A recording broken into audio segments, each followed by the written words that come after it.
What's up, super subs? Hey, super subs. Oh my god, I got pure bright there. Welcome back to the channel. Today, for Superhero Wednesday, we're going to take a look at the 5 characters that I think are very underrated. Now, this list probably goes towards the fans that know of these characters but don't really know much about them. So the comic book fans out there that are watching this, you guys probably know everything there is to know about these guys, whatever. So it's more to the people that just take the piss out of these characters and don't really know the backstory or what they really can do. Hope you guys enjoy this vid. Hit that like button, subscribe if you haven't already, and let's get on with the 5 heroes. Is it just heroes I've done? I can't even remember. Yes, it's just heroes. The 5 heroes that I think are super underrated. Kicking things off first, which I think is quite a big one, and that's AntMan. Because I remember a lot of my mates saying, when I said, oh, they're doing an AntMan film, and they just went, what, you having a laugh? And they thought it was the most stupid concept they've ever heard in their lives. But no, AntMan, he's sick. Go big. Go small. Do you see what he did to Iron Man's armor in Civil War? Plus he's got a great, team around him if he gets Hank Pym involved, if it's the Scott Lang Ant-Man. Great costume. He can telepathically speak to the insects. It's not the greatest stuff in the world, but how's that bad? How is that sucky? He can get in and get into your brain and rip your brain apart. Another fellow Team Cap member, and that's Falcon.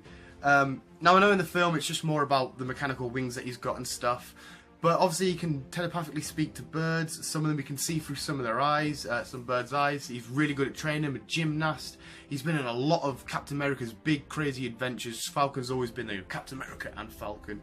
He's never really been successful in his own storylines, like his own titles, but he's a great character. He's fun, he's a great sidekick. I think it's fair to call him sidekick, yeah. He does pretty well in the films. I know a lot of people don't mind it from the films, but no one would ever say, oh, Falcon's Peter Mint, he's a beast, he's all this, he's that. And especially with him now, like the late few years, obviously, Falcon becoming Captain America, hashtag take back the shield, which was a couple of years ago, I think. He's just an awesome character. The Green Lantern. Now, I don't understand where people get confused with this. Even the name itself just sounds mint. But again, what if some of my friends think Green Lantern's a bit lame, what can he really do? He has a power ring. He's part of the bloody space police force, basically. He's got so many cool, bad guys he has to go. Sinestro and the yellow, yellow ring, the Red Lanterns. There's so much going on. Whatever he imagines, he can fly with the ring, the costume. He's super badass. He's not lame. He's so underrated by so many people, and like Hal Jordan mainly. He is absolutely hilarious. Plus, there's so many Green Lanterns, so they can just all gang together and jump you. Captain Britain. Now I think Captain Britain gets a lot of stick because the name Captain Britain, it sounds nowhere near as good as Captain America. It doesn't have that edge, and the costume isn't the greatest, but I mean, energy beams, force fields, he can fly, strength, speed, durability, reflexes. He's basically just kind of a Superman.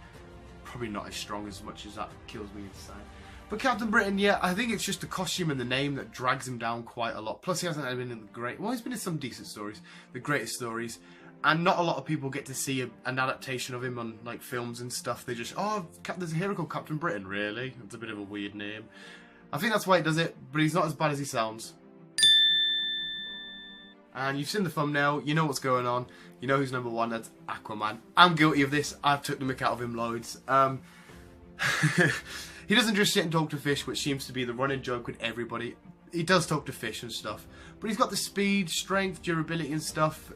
Hopefully when you see him in the Justice League, if anybody out there doesn't really know much about him apart from what you see on comedic stuff, the Justice League should do him justice. He is strong, he is powerful, he's a great character. I mean, being from Atlanta, controlling the seas and stuff, being able to control Shark, it is awesome. Like I said, I've took the mick out of him loads myself.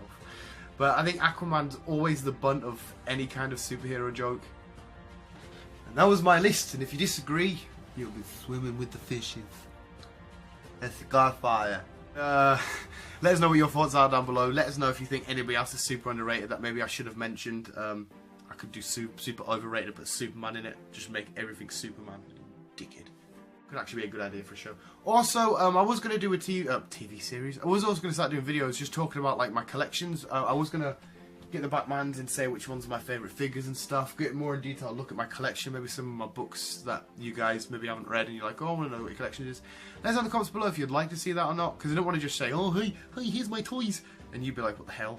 So just let us know in the comments below, and remember, like, subscribe, legends, and next time you're in the bath, just think of Aquaman.